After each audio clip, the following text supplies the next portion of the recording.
नूरे फुरकान है जो सब नूरों से अजला निकला। সুপ্রিয় দর্শক শ্রোতা, আসসালামু আলাইকুম ওয়া রাহমাতুল্লাহি ওয়া বারাকাতুহু। আপনাদের সবাইকে নূরে ফুরকান অনুষ্ঠানে স্বাগত জানাচ্ছি। দর্শক, আপনারা জানেন এই অনুষ্ঠানে আমরা পবিত্র কোরআনের বিভিন্ন সূরা তথা বিভিন্ন আয়াতের প্রকৃত তত্ত্ব, এর মধ্যে যে অন্তর্নিহিত মর্ম রয়েছে সেগুলো আপনাদের সামনে তুলে ধরার চেষ্টা করে থাকি। এরই ধারাবাহিকতায় গত দুটি পর্বে আমরা সূরা ইখলাস নিয়ে আলোচনা করে এসেছি, যেখানে আমরা সূরা ইখলাসের সংক্ষিপ্ত পরিচিতি, এর শানে নুজুল, সূরা ইখলাসের ফজিলত এবং এর বিভিন্ন নামকরণের সার্থকতা এবং এর পাশাপাশি সূরা ইখলাসের প্রথম দুটি আয়াত কুল হু আল্লাহু আহাদ এবং আল্লাহুস সামাদ, এই দুটি আয়াত নিয়েও বিস্তারিত আলোচনা করেছি। সেই ধারাবাহিকতা বজায় রেখে আজকেও আমরা সূরা ইখলাস দিয়ে আলোচনা শুরু করব ইনশাআল্লাহ। সুপ্রিয় দর্শক, সূরা ইখলাসের সম্পর্কিত মূল আলোচনায় যাওয়ার পূর্বে আমি সূরা ইখলাসটি আপনাদের সামনে পুনরায় পড়ছি, যাতে করে এর অর্থটি আমাদের বোধগম্য হয়ে যায়। আউযুবিল্লাহি মিনাশ শাইতানির রাজিম, বিসমিল্লাহির রহমানির রহিম। কুল হুয়াল্লাহু আহাদ, তুমি বলো আল্লাহ এক অদ্বিতীয়। আল্লাহুস সামাদ, আল্লাহ স্বনির্ভর, সর্বনির্ভর স্থল। লাম ইয়ালিদ ওয়ালাম ইউলাদ, তিনি কাউকে জন্ম দেননি এবং তাকেও জন্ম দেওয়া হয়নি। ওয়ালাম ইয়াকুল্লাহু কুফুয়ান আহাদ, এবং তার সমতুল্য কেউ নেই।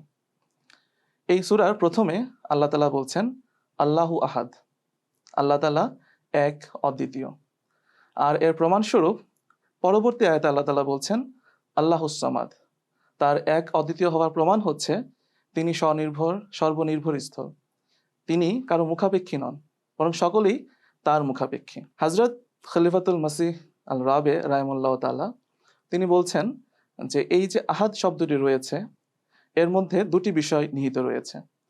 প্রথমটি হচ্ছে অসহায়ত্বের প্রতীক এবং দ্বিতীয় হচ্ছে অসীম শক্তির অধিকারী হওয়া এবং অতুলনীয় হওয়া।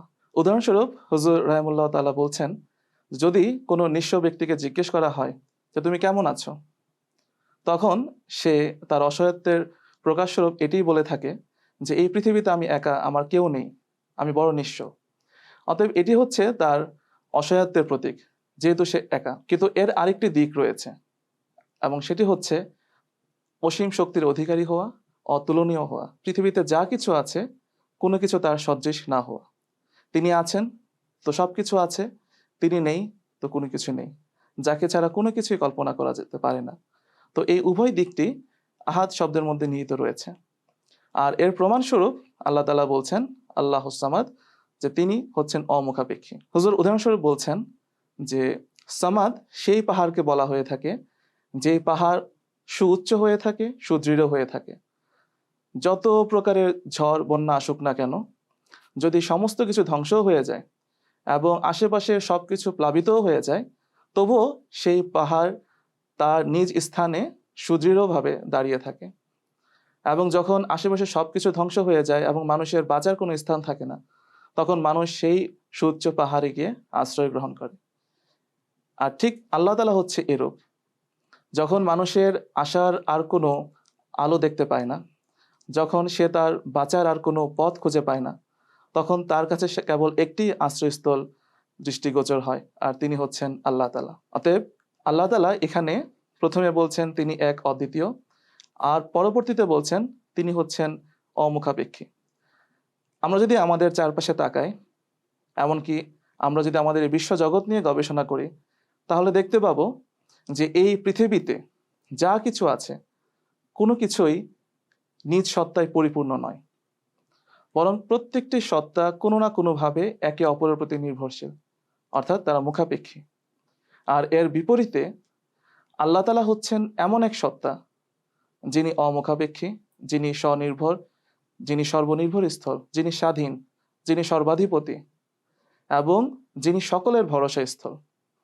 অতএব বিশ্বজগতের সবকিছুর মুখাপেক্ষী হওয়া, পরস্পরের প্রতি নির্ভরশীল হওয়া এবং এর বিপরীতে আল্লাহ তাআলার অমুখাপেক্ষী হওয়া এবং সকলে আশ্রয়স্থলে পরিণত হওয়া, এটি আল্লাহ তাআলার এক অদ্বিতীয় হওয়ার একটি শক্তিশালী প্রমাণ বহন করছে। দর্শক, যেভাবে বলেছি যে আল্লাহ তাআলা ঘোষণা করছেন তিনি এক অদ্বিতীয়, এবং তার প্রমাণস্বরূপ বলছেন তিনি হচ্ছেন সামাদ, তিনি কারো মুখাপেক্ষী নন, অর্থাৎ অমুখাপেক্ষী। হযরত মুসলিম মাউদ রাদিয়াল্লাহু তাআলা আনহু এই বিষয়টি এইভাবে বর্ণনা করছেন যে তিনি বলছেন যে মুখাপেক্ষিতা দুটি কারণে সৃষ্টি হতে পারে। প্রথমত হচ্ছে প্রাথমিক সম্পর্কের কারণে, এবং দ্বিতীয়ত হচ্ছে ভবিষ্যৎ সম্পর্কের কারণে। এই বিষয়টি হযরত মুসলিম মাউদ রাদিয়াল্লাহু তাআলা আনহু এভাবে বর্ণনা করছেন যে প্রাথমিক সম্পর্ক দ্বারা বোঝানো হচ্ছে কোনো কিছু শূন্য থেকে অস্তিত্বে আসা, অর্থাৎ অনস্তিত্ব থেকে অস্তিত্বে আসা।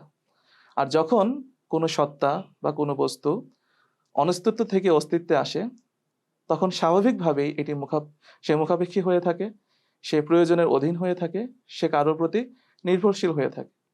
কেননা শূন্য থেকে অস্তিত্বে আসা বা অনস্তিত্ব থেকে অস্তিত্বে আসা এটি একটি ক্রিয়া, এবং ক্রিয়ার মাধ্যমে এটি সংঘটিত হয়। আর যেখানেই ক্রিয়া রয়েছে সেখানে একজন কর্তা থাকাও আবশ্যক, এবং এটিই জগতের নিয়ম।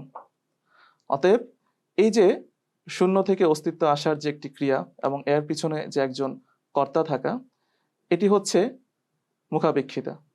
কিন্তু আল্লাহ তাআলা এখানে বলছেন লাম ইয়ালিদ ওয়ালাম ইউলাদ, সেখানে আল্লাহ তাআলা বলছেন লাম ইউলাদ, তাকে জন্মদান করা হয়নি, অর্থাৎ কোনো ক্রিয়ার মাধ্যমে তিনি তার অস্তিত্ব প্রকাশ করেননি, বা কারো স্থলাভিষিক্ত হয়ে তিনি এখানে আসেননি।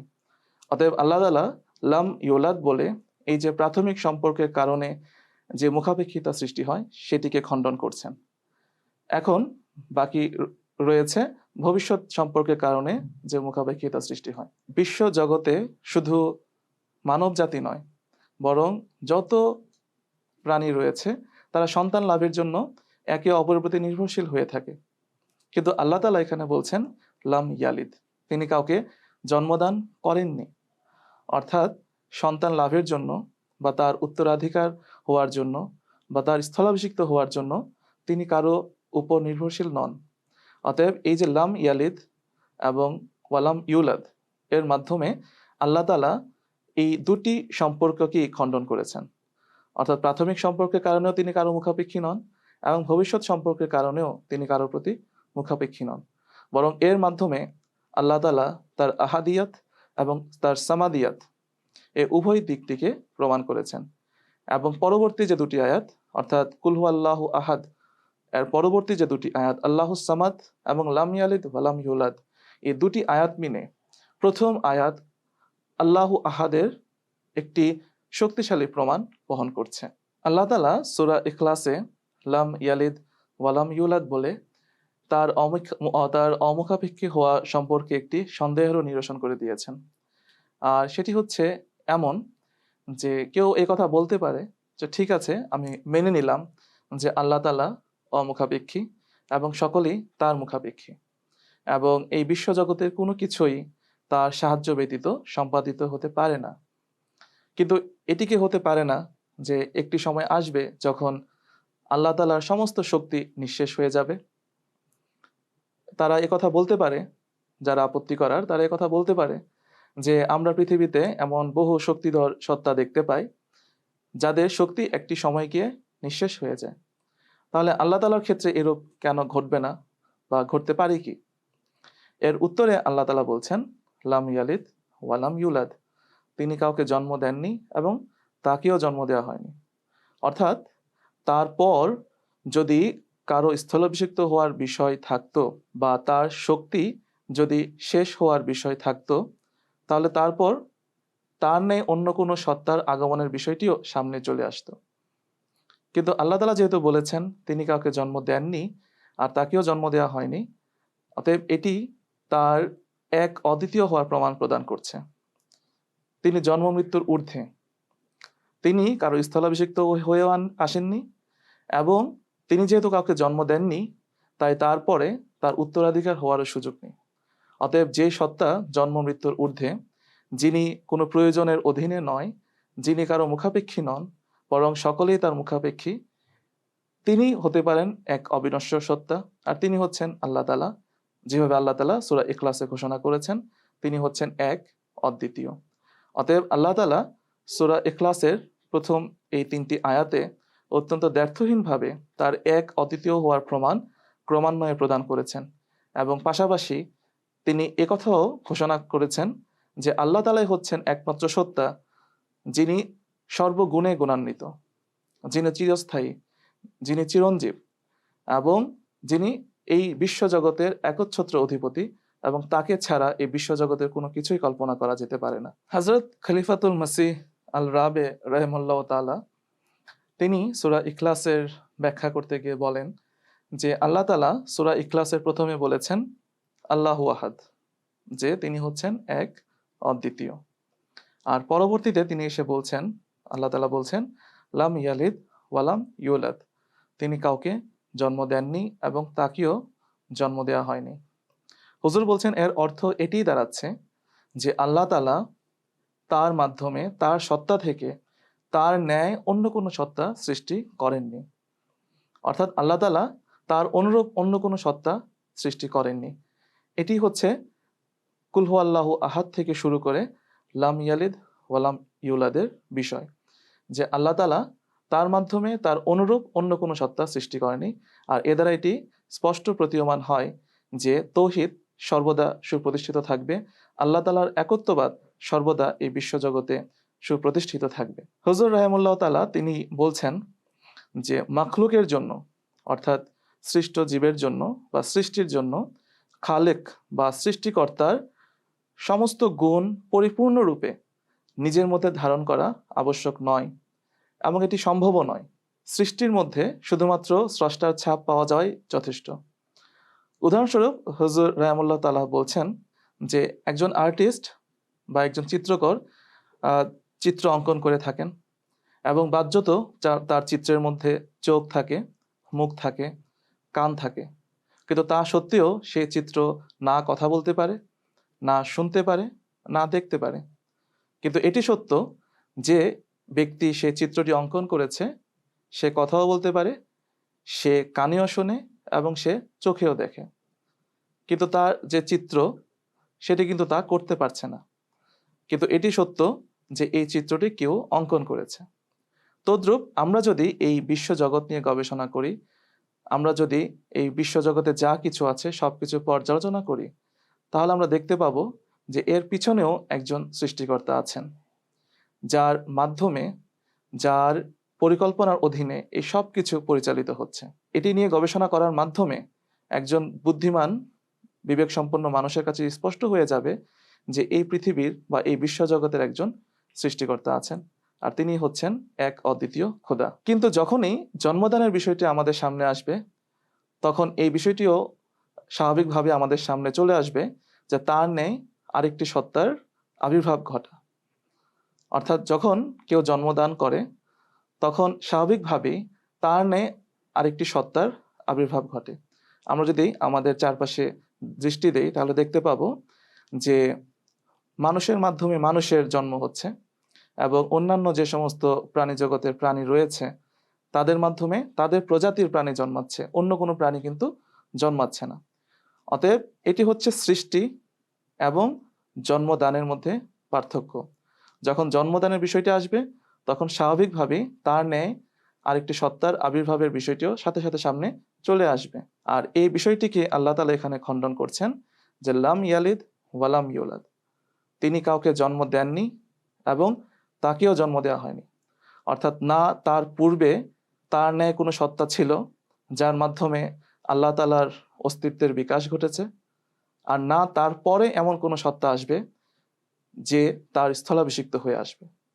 অতএব লাম ইয়ালিদ ওয়ালাম ইউলাদ অত্যন্ত গুরুত্বপূর্ণ একটি আয়াত, যেখানে আল্লাহ তাআলা তার এক অদ্বিতীয় হওয়া, তার অমুখাপেক্ষী হওয়ার বিষয়টি অত্যন্ত দৃঢ়ভাবে আমাদের সামনে উপস্থাপন করেছেন, এবং এর মাধ্যমে তৃতীয়বাদকে খণ্ডন করেছেন, এবং যারা নাস্তিক রয়েছে তাদের আপত্তিকেও খণ্ডন করেছেন। আমরা যদি আল্লাহ তাআলার সৃষ্টির প্রতি দৃষ্টিপাত করি তাহলে দেখতে পাবো মানব সভ্যতা একটি দীর্ঘ পথ পাড়ি দিয়ে আজকের অবস্থায় পৌঁছেছে। সেখানে মানুষ ইউলাদও হয়েছে এবং ইয়ালিদও হয়েছে, তাকে জন্মদানও করা হয়েছে এবং সে জন্ম দানও করেছে। কিন্তু আল্লাহ তাআলা যখন তার পরিচয় প্রদান করছেন তখন তিনি বলছেন লাম ইয়ালিদ ওয়ালাম ইউলাদ, তিনি কাউকে জন্ম দেননি আর তাকেও জন্ম দেওয়া হয়নি। আর এটি হচ্ছে তার শ্রেষ্ঠত্ব, এটি হচ্ছে তার এক অদ্বিতীয় হওয়ার প্রমাণ। কেননা আল্লাহ তাআলা এখানে ঘোষণা করছেন যে এদের কাউকেই আমি জন্ম দেইনি, এরা হচ্ছে আমার সৃষ্ট জীব। আর সৃষ্ট জীব কখনো তার স্রষ্টার সমতুল্য হতে পারে না বা তার সমপর্যায়ে পৌঁছতে পারে না। যেভাবে আমি পূর্বে আলোচনা করে এসেছি যে সৃষ্টি এবং জন্মের মধ্যে যে স্পষ্ট পার্থক্য বিদ্যমান রয়েছে, সেই বিষয়টি পূর্বে আলোচনা করেছে। আর এখানে আল্লাহ তাআলা এই বিষয়টি স্পষ্ট করে দিচ্ছেন যে আমার শ্রেষ্ঠত্ব হচ্ছে আমি কাউকে জন্ম দেইনি এবং আমাকেও জন্ম দেওয়া হয়নি, বরং এই বিশ্বজগতে যা কিছু আছে সবই আমার সৃষ্টি, আর এটি হচ্ছে আমার শ্রেষ্ঠত্ব।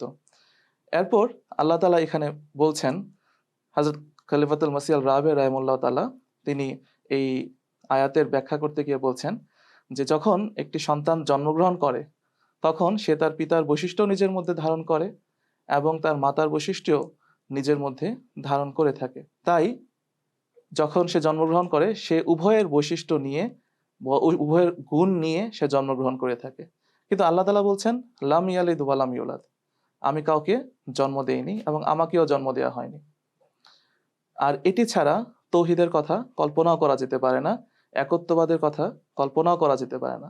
কেননা যদি সন্তান জন্মদানের বিষয়টি আসে তাহলে উত্তরাধিকারের বিষয়টিও চলে আসে, আর যখন উত্তরাধিকার থাকবে তখন তৌহিদ সুপ্রতিষ্ঠিত থাকতে পারে না। অতএব এখানে আল্লাহ তাআলা যে বলেছেন যে লাম ইয়ালিদ ওয়া লাম ইউলাদ, আমাকে কেউ জন্ম দেয়নি এবং আমিও কাউকে জন্ম দেইনি, এর মধ্যে অত্যন্ত সূক্ষ্ম তত্ত্ব রয়েছে। হুজুর বলছেন একজন সন্তান যখন জন্মগ্রহণ করে তার মধ্যে তার পিতামাতার বৈশিষ্ট্য থাকে।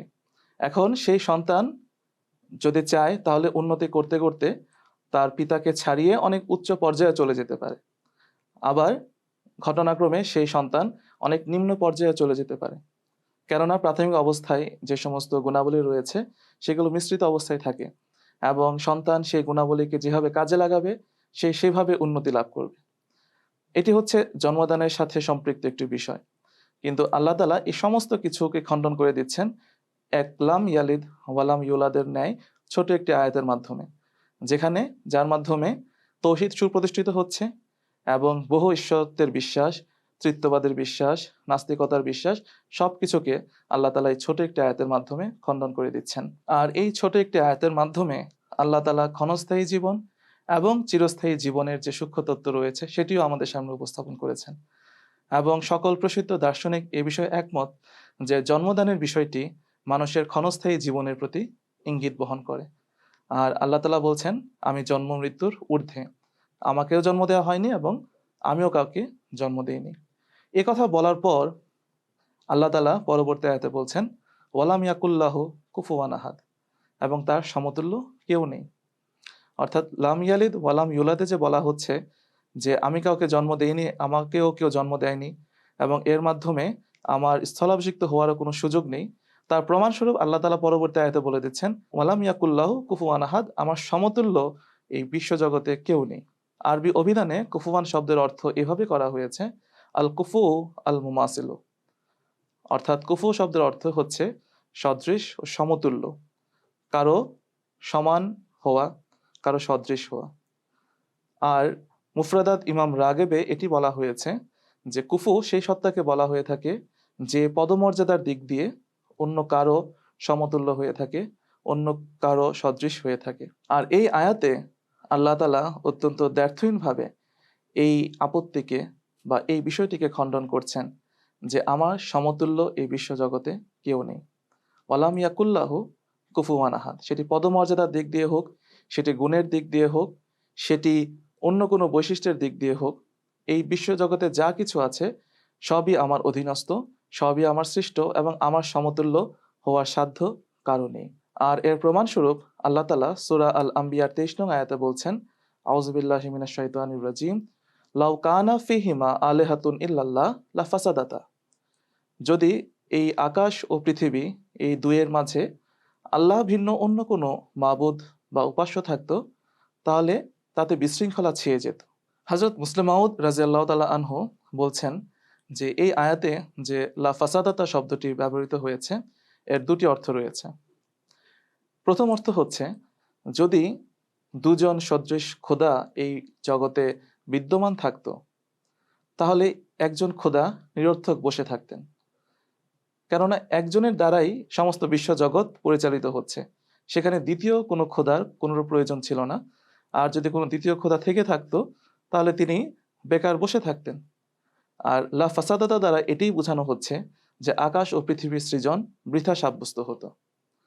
আর দ্বিতীয় অর্থ হচ্ছে, যদি আল্লাহ ভিন্ন আরো কোনো উপাস্য থাকতো তাহলে প্রত্যেকেই তাদের নিজের ইচ্ছা অনুযায়ী এই বিশ্বজগৎ পরিচালনার চেষ্টা করতেন এবং এর ফলে এই বিশ্বজগতে একটি বিশৃঙ্খলা ছেয়ে যেত। অতএব এই যে লা ফাসাদাতা, এর মধ্যে এই উভয় ধরনের যে বিষয়টি রয়েছে, শঙ্কা রয়েছে, সেটিকে খণ্ডন করা হয়েছে এবং আল্লাহ তাআলা তার এক অদ্বিতীয় হওয়ার প্রমাণ প্রদান করছেন যে লাউকানা ফিহিমা আলিহাতুন ইল্লাল্লাহ লা ফাসাদাতা, যদি এই বিশ্বজগতে আল্লাহ ভিন্ন অন্য কোনো সত্তা থাকতো, অন্য কোনো উপাস্য থাকতো, তাহলে এই আকাশ ও পৃথিবীতে বিশৃঙ্খলা ছেয়ে যেত। কিন্তু আমরা কি দেখতে পাই? আমরা দেখতে পাচ্ছি এই সমস্ত বিশ্বজগৎ সুন্দরভাবে পরিচালিত হচ্ছে, একটি নিয়মতান্ত্রিক উপায়ে পরিচালিত হচ্ছে এবং সবকিছু একটি পরিকল্পনা মাফিক পরিচালিত হচ্ছে। আর এটি আমাদেরকে এক সৃষ্টিকর্তার দিকে দৃষ্টি আকর্ষণ করছে, যার সুপরিকল্পনার অধীনে এই সব কিছু সুনিয়ন্ত্রিতভাবে পরিচালিত হচ্ছে। ওয়ালাম ইয়াকুল্লাহু কুফুয়ান আহাদ, কেউ তার সমতুল্য নয়। এখানে আল্লাহ তাআলা অত্যন্ত সূক্ষ্মভাবে আমাদের দৃষ্টি এদিকেও আকর্ষণ করেছেন যে মানুষ যদি কোনোভাবে বা কোনো উপায়ে আল্লাহ তাআলার গুণাবলী নিজের মধ্যে ধারণ করতে সক্ষমও হয়ে যায়, তবুও তাদের সেই গুণাবলীর পরিধি, প্রভাব, তার বিস্তার সেই পর্যায়ের হবে না যে পর্যায়ের আল্লাহ তাআলার রয়েছে।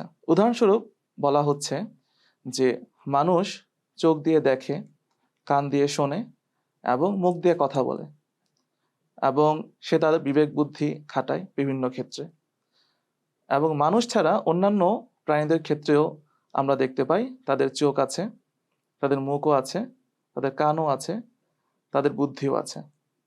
কিন্তু মানুষ যেভাবে তার চোখ, কান, মুখ, তার বুদ্ধির প্রয়োগ করে, সেভাবে অন্যান্য প্রাণী জগতের অন্যান্য প্রাণী সেভাবে করতে পারে না।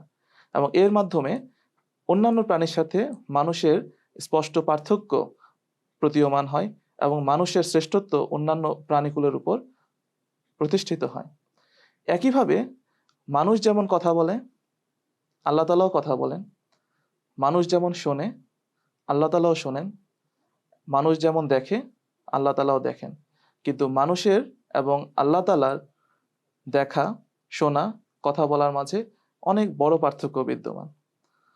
বলা যেতে পারে উদাহরণস্বরূপ যে মানুষ যখন কথা বলে তখন তার পাশে যে বসে থাকে সে বুঝতে পারে যে একজন কথা বলছে। এখন সে তার কথা বুঝতেও পারে বা নাও বুঝতে পারে, কিন্তু অনুধাবন করতে পারে যে কেউ পাশে থেকে কথা বলছে। কিন্তু আল্লাহ তাআলা যখন তার প্রিয় বান্দার সাথে কথা বলেন, তখন তার একদম নিকটে বসে থাকা ব্যক্তিও এটি অনুধাবন করতে পারে না যে আল্লাহ তাআলা তার সাথে কথা বলছেন। অতএব আল্লাহ তাআলার কথা বলা আর মানুষের কথা বলার মধ্যে অনেক বড় পার্থক্য বিদ্যমান। তদ্রূপ মানুষ যেমন দেখে, আল্লাহ তাআলাও দেখেন। কিন্তু মানুষ তাই দেখে যার তার চোখের সামনে রয়েছে। শুধু চোখের সামনে থাকলেই মানুষ দেখতে পায় না। যদি কোনো জিনিস মানুষের একদম চোখের নিকটে থাকে তখনও মানুষ দেখতে পায় না। আবার চোখ থেকে অনেক দূরে থাকলে সেটিও মানুষ দেখতে পায় না। শুধু সেটিই দেখতে পারে যা তার চোখের সীমানার মধ্যে রয়েছে। কিন্তু আল্লাহ তাআলা এমন এক সত্তা যিনি গুপ্ত থেকে গুপ্ত জিনিসও দেখে থাকেন। আর এখানেই হচ্ছে আল্লাহ তাআলার বৈশিষ্ট্য এবং মানুষের বৈশিষ্ট্যের পার্থক্য। এজন্য আল্লাহ তাআলা এখানে এই বিষয়টিও খণ্ডন করে দিয়েছেন, ওয়ালাম ইয়াকুল্লাহু কুফুয়ান আহাদ, তার সমতুল্য কেউ নেই। যদি মানুষ তার প্রচেষ্টা দ্বারা আল্লাহ তাআলার গুণাবলী নিজের মধ্যে ধারণ করতে সক্ষমও হয়, যে পবিত্র কোরআন কারীমে বলা হয়েছে সিবগাত আল্লাহ, তোমরা আল্লাহর রঙে রঙিন হও, তোমরা আল্লাহর গুণাবলী নিজের মধ্যে ধারণ করার চেষ্টা করো, কিন্তু এরপরও মানুষের এই বৈশিষ্ট্য এবং আল্লাহ তাআলার বৈশিষ্ট্যের মধ্যে অনেক পার্থক্য থেকে যাবে। কারণ কি? কারণ এটি যে আল্লাহ তাআলা মানুষকে সৃষ্টি করেছেন, আর সৃষ্ট জীব কখনো তার স্রষ্টার সমপর্যায়ে পৌঁছতে পারে না। অতএব ওয়ালাম ইয়াকুল্লাহু কুফুয়ান আহাদ অত্যন্ত ছোট একটি আয়াত হলেও এটি অত্যন্ত সূক্ষ্মভাবে আল্লাহ তাআলার এক অদ্বিতীয় হওয়া, তার অমুখাপেক্ষী হওয়া, তার আহাদিয়াত, তার সামাদিয়াত, এই বিষয়টি দ্ব্যর্থহীন কণ্ঠে ঘোষণা করছে। সুপ্রিয় দর্শক, এই বিশ্বজগতের একজন সৃষ্টিকর্তা আছেন, এই ধারণা নতুন কোনো ধারণা নয়, বরং প্রাচীনকালেও এই ধারণা ছিল যে এই বিশ্বজগতের একজন সৃষ্টিকর্তা আছেন। এমনকি যারা নাস্তিক, যারা আল্লাহর সত্তায় বিশ্বাস রাখে না, তারাও যখন বিপদে পড়ে তখন নিজের অজান্তেই আল্লাহ তাআলার নাম উচ্চারণ করে থাকে, তার নিকট সাহায্য যাচনা করে থাকে। কেননা মানুষের ফিতরতের মধ্যেই আল্লাহ তাআলা এই বিষয়টি রেখে দিয়েছেন যে এই বিশ্বজগতের একজন সৃষ্টিকর্তা আছেন। কিন্তু বিভিন্ন জন বিভিন্ন নামে তাকে স্মরণ করে থাকে। মহানবী সাল্লাল্লাহু আলাইহি সাল্লামের আবির্ভাবের পূর্বে আল্লাহ তাআলা বিভিন্ন নামে পরিচিত ছিলেন। কেউ তাকে গড বলতো, কেউ তাকে পরমেশ্বর বলতো, কেউ তাকে ইয়াজদান বলতো, কেউ তাকে উলুহিয়াম বলতো। অর্থাৎ প্রত্যেকেই কোনো না কোনোভাবে এক সত্তার প্রতি আকৃষ্ট ছিলেন এবং যারা বিশ্বাস করত যে এই বিশ্বজগতের একজন সৃষ্টিকর্তা আছেন। এবং মানুষ তাদের মূর্খতাবশত এটি ধারণাও করে নিয়েছিল যে অমুক হচ্ছেন হিন্দুদের খোদা, অমুক হচ্ছেন ইহুদিদের খোদা, অমুক হচ্ছেন বৌদ্ধদের খোদা। কিন্তু আল্লাহ তাআলা হযরত রাসূল করিম সাল্লাল্লাহু আলাইহি সাল্লামকে প্রেরণ করার মাধ্যমে তার ইসমে জাত বা সত্তাগত নাম আল্লাহ তাআলা সম্পর্কে আমাদের পরিচয় করিয়েছেন এবং তিনি প্রকাশ করেছেন যে তার সত্তাগত নাম হচ্ছে আল্লাহ। এখন মানুষ তাকে যে নামেই স্মরণ করুক না কেন, তা আল্লাহ তাআলার সেই সত্তাগত নামের প্রতি ইঙ্গিত করে। অর্থাৎ এই বিশ্বজগতের সৃষ্টিকর্তা একজন, আর তিনি হচ্ছেন আল্লাহ তাআলা। পবিত্র কোরআন করিমে সূরা আজ-জুমারের ৩৯ নং আয়াতে আল্লাহ তাআলা বলছেন, আউযু বিল্লাহি মিনাশ শাইতানির রাজিম, ওয়ালা ইন সাআলতাহুম মান খালাকাস সামাওয়াতি ওয়াল আরদ লা ইয়াকুলুনাল্লাহ। অর্থাৎ তুমি যদি তাদেরকে জিজ্ঞেস করো যে এই আকাশসমূহ পৃথিবী কে সৃষ্টি করেছেন, তারা উত্তরে বলবে আল্লাহ তাআলা। এর অর্থ এটি নয় যে তারা আল্লাহ তাআলার নাম উচ্চারণ করবে, বরং তারা যে সত্তার প্রতি নির্দেশ করুক না কেন তা আল্লাহ তাআলার প্রতি ইঙ্গিত বহন করবে। অর্থাৎ সকলের ধারণা অনুযায়ী এই বিশ্বজগতের সৃষ্টিকর্তা একজন, আর ইসলাম এসে আমাদেরকে শিখিয়েছে যে সেই সৃষ্টিকর্তার সত্যাগত নাম হচ্ছে আল্লাহ তাআলা। তিনি হচ্ছেন এক অদ্বিতীয়। হযরত খলিফাতুল মসিহ আল রাবে রাহিমাহুল্লাহ তাআলা তিনি বলেন যে এখন প্রশ্ন উঠতে পারে যে একটি সত্তা যদি চিরস্থায়ী হয়ে থাকে, তাহলে এটি কি হতে পারে না যে দুটি, তিনটি বা এর চেয়ে অধিক সত্তা চিরস্থায়ী হয়ে থাকবে? এর উত্তরে আল্লাহ তাআলা বলছেন, ওয়ালাম ইয়াকুল্লাহু কুফুয়ান আহাদ, যে তোমরা এই বিশ্ব জগতে চোখ ফিরিয়ে দেখো, তোমরা ভালোভাবে পর্যবেক্ষণ করো, দেখো কোন সত্তার মধ্যে খোদাই সিফাত বা গুণাবলী রয়েছে কিনা। তোমরা কারো মধ্যে সেই গুণাবলী বা সেই বৈশিষ্ট্য দেখতে পাবে না যে বৈশিষ্ট্য খোদা তাআলার মধ্যে রয়েছে। আর সেই কথাই আল্লাহ তাআলা এখানে খণ্ডন করছেন যে আল্লাহ ভিন্ন অন্য কোনো সত্তা এই জগতে নেই, ওয়ালাম ইয়াকুল্লাহু কুফুয়ান আহাদ, এবং তার সমতুল্য কোনো সত্তা এই বিশ্ব জগতে নেই। আর তার সমতুল্য না হওয়ার সম্পর্কিত একটি ঘটনাও পবিত্র কোরআন করিমে বর্ণিত হয়েছে হযরত ইব্রাহিম আলাইহিস সালাম সম্পর্কিত, যে তিনি একবার একটি নক্ষত্রকে দেখে মনে করলেন এই হয়তোবা সৃষ্টিকর্তা। কিন্তু যখন সেই নক্ষত্র অস্ত গেল, তিনি নিরাশ হয়ে গেলেন এবং বললেন এটি সৃষ্টিকর্তা হতেই পারে না, কেননা সে অস্ত গিয়েছে। এরপর তিনি যখন চাঁদকে দেখলেন, তখন তিনি মনে করলেন যেহেতু এটি নক্ষত্র থেকে বড়, হয়তোবা এটি এই বিশ্বজগতের সৃষ্টিকর্তা। কিন্তু যখন চাঁদ অস্ত গেল, তখন তিনি পুনরায় নিরাশ হয়ে গেলেন এবং বললেন যে এটিও সৃষ্টিকর্তা হতে পারে না, কেননা সে অস্ত গিয়েছে। এরপর তিনি আলাইহিস সালাম যখন সূর্যকে দেখলেন, তখন তিনি ধরে নিলেন সূর্যই হয়তোবা এই বিশ্বজগতের সৃষ্টিকর্তা। কিন্তু যখন সূর্য অস্ত গেল, তখন তিনি নিরাশ হয়ে গেলেন এবং বললেন যে এটি সৃষ্টিকর্তা হতে পারে না, কারণ সে অস্ত গিয়েছে। অতএব আল্লাহ তাআলা পবিত্র কোরআন করিমে বিভিন্নভাবে তার এক অদ্বিতীয় হওয়ার প্রমাণ প্রদান করেছেন, কোথাও অত্যন্ত স্পষ্টভাবে এবং কোথাও অত্যন্ত সূক্ষ্মভাবে। কেননা যে সত্তা অস্ত যায়, যে সত্তার অন্ত আছে, সেই সত্তা কখনো অবিনশ্বর হতে পারে না, সেই সত্তা কখনো সৃষ্টিকর্তা হতে পারে না। সৃষ্টিকর্তা তিনি, যিনি আদি থেকে আছেন এবং অন্ততেও যিনি, অর্থাৎ তিনি আদি, তিনি অন্ত, আর তিনি হচ্ছেন সৃষ্টিকর্তা, তিনি হচ্ছেন আমাদের আল্লাহ। অতএব এই হলো সূরা ইখলাস, যেখানে আল্লাহ তাআলা পরিপূর্ণরূপে তার একত্ববাদের পরিচয় বিশ্ববাসীর সামনে তুলে ধরেছেন। অন্যান্য সূরায়ও আলোচিত হয়েছে কিন্তু সূরা ইখলাসে আল্লাহ তাআলা যেভাবে উপস্থাপন করেছেন তা অন্য কোনো সূরায় বর্ণিত হয়নি। হযরত খলিফাতুল মসিহ আল রাবে রাহিমাহুল্লাহু তাআলা তিনি বলেন যে এই সূরার যে নাম ইখলাস রাখা হয়েছে এর একটি অর্থ এটিও হতে পারে যে যদি কেউ মুখলেসুল্লাহদ্দিন বা আল্লাহ তাআলার একনিষ্ঠ বান্দায় পরিণত হতে চায় তাহলে সূরা ইখলাস ছাড়া তার পক্ষে মুখলেসুল্লাহদ্দিন বা আল্লাহর একনিষ্ঠ বান্দায় পরিণত হওয়া সম্ভব নয়। কেননা এই সূরায় আল্লাহ ভিন্ন অন্য সকল উপাস্যের অস্তিত্বকে খণ্ডন করা হয়েছে। যেভাবে বলেছে এই সূরায় শুধু নাস্তিকতাকেই খণ্ডন করা হয়নি, এই সূরায় শুধু তৃতীয়বাদকেই খণ্ডন করা হয়নি, বরং এই সূরায় বহু ঈশ্বরবাদ সংক্রান্ত যে মতবাদ রয়েছে সেটিকেও খণ্ডন করা হয়েছে। অতএব আল্লাহ তাআলার একনিষ্ঠ বান্দায় যদি পরিণত হতে হয় তাহলে সূরা ইখলাসের যে বিষয়বস্তু এর প্রতি মনোনিবেশ করতে হবে এবং এর মাধ্যমে আল্লাহ তাআলা আমাদেরকে এদিকে দৃষ্টি আকর্ষণ করছেন যে তোমরা যখন ইবাদত শুরু করো তখন সূরা ইখলাসের বিষয়বস্তুর প্রতি দৃষ্টিপাত করে তোমাদের ইবাদত শুরু করো এবং একটি সময় আসবে যখন ক্রমান্বয়ে তোমরা আল্লাহ তাআলার একনিষ্ঠ বান্দায় পরিণত হবে। তো হুজুর বলছেন খলিফাতুল মসিহ আল রাবে রাহিমাহুল্লাহু তাআলা যে সূরা ইখলাসের নাম ইখলাস নামকরণের একটি উদ্দেশ্য হচ্ছে যে সূরা ইখলাস ব্যতীত কোনো মানুষের পক্ষে আল্লাহ তাআলার একনিষ্ঠ বান্দায় পরিণত হওয়া সম্ভব নয়, কারণ এখানে আল্লাহ তাআলার তৌহিদ বা একত্ববাদকে পরিপূর্ণ রূপে আল্লাহ তাআলা উপস্থাপন করেছেন।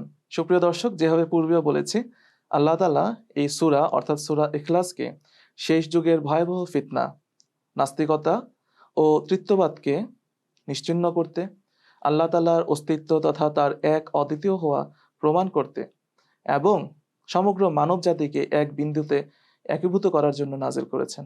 আল্লাহ তাআলা করুন আমরা যেন সূরা ইখলাসের প্রকৃত বিষয়বস্তু অনুধাবন করতে পারি এবং এর মধ্যে যে গুরুতত্ত্ব রয়েছে সেটা যেন বুঝতে পারি এবং সে অনুযায়ী আমরা যেন নিজেদেরকে আল্লাহ তাআলার একনিষ্ঠ বান্দায় পরিণত করতে সমর্থ হই। আল্লাহ তাআলা আমাদের সবাইকে সেই তৌফিক দান করুন। দর্শক, আজকে আমরা সূরা ইখলাস সংক্রান্ত যে আলোচনা ছিল এটি শেষ করেছি।